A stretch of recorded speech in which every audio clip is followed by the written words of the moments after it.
Assalamualaikum warahmatullahi wabarakatuh. Halo teman-teman, perkenalkan nama saya Anissa Sufakinanti dengan NIM C20423036 dari Fakultas Ekonomi dan Bisnis jurusan Manajemen PSDK Unpad Morowali.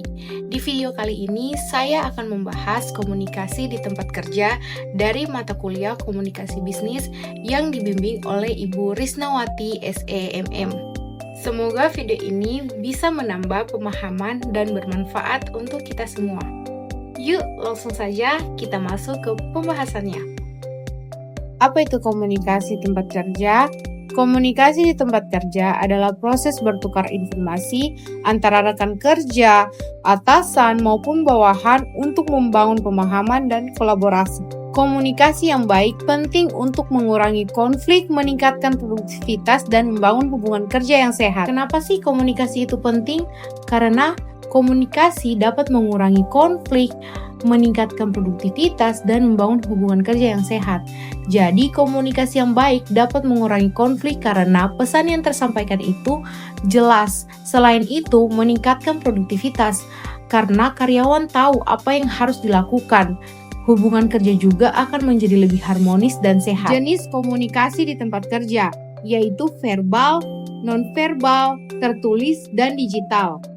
Komunikasi verbal ialah komunikasi yang dilakukan secara langsung melalui percakapan, baik tatap muka ataupun telepon. Sedangkan komunikasi nonverbal ialah komunikasi yang dilakukan dengan bahasa tubuh, kontak mata, ekspresi wajah, intonasi suara, dan gestur tubuh. Komunikasi tertulis ialah komunikasi yang dilakukan lewat tulisan seperti pesan WhatsApp, email, ataupun laporan kerja. Sedangkan komunikasi digital ialah komunikasi yang menggunakan teknologi seperti Zoom, Google Meet, atau aplikasi kerja online lainnya. Walaupun penting, komunikasi sering mengalami hambatan. Hambatan komunikasi bisa terjadi karena adanya kesalahpahaman, pesan yang kurang jelas, ego dan emosi yang kurang stabil. Hambatan ini bisa membuat pekerjaan menjadi terlambat dan hubungan pekerjaan menjadi kurang harmonis dan tidak sehat. Dari hambatan yang saya jelaskan tadi, agar komunikasi lebih efektif dan baik, ada cara untuk meningkatkan komunikasi. Yang pertama, itu mendengarkan secara aktif. Tidak hanya mendengarkan secara aktif, tapi kita harus benar-benar memahami lawan bicara agar komunikasi yang terjadi itu menjadi baik. Yang kedua, menggunakan bahasa yang sederhana.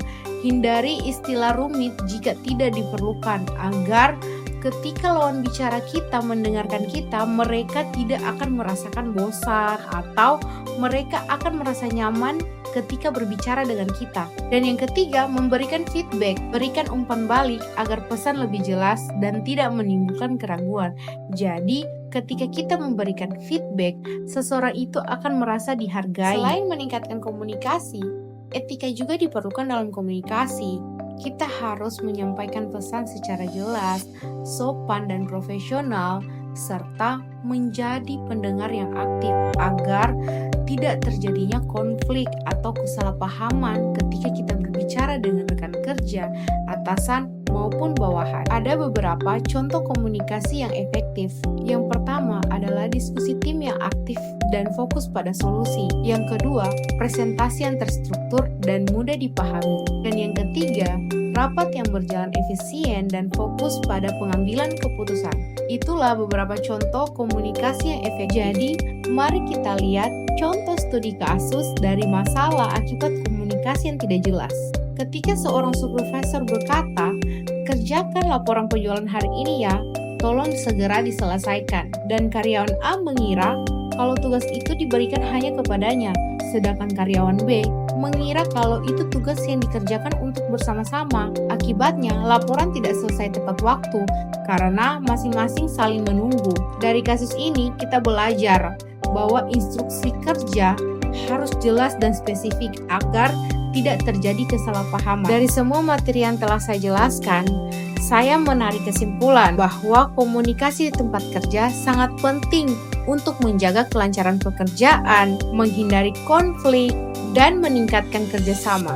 Dengan memahami cara berkomunikasi yang benar, mengatasi hambatan, serta menjaga etika, hubungan kerja menjadi lebih positif dan produktif.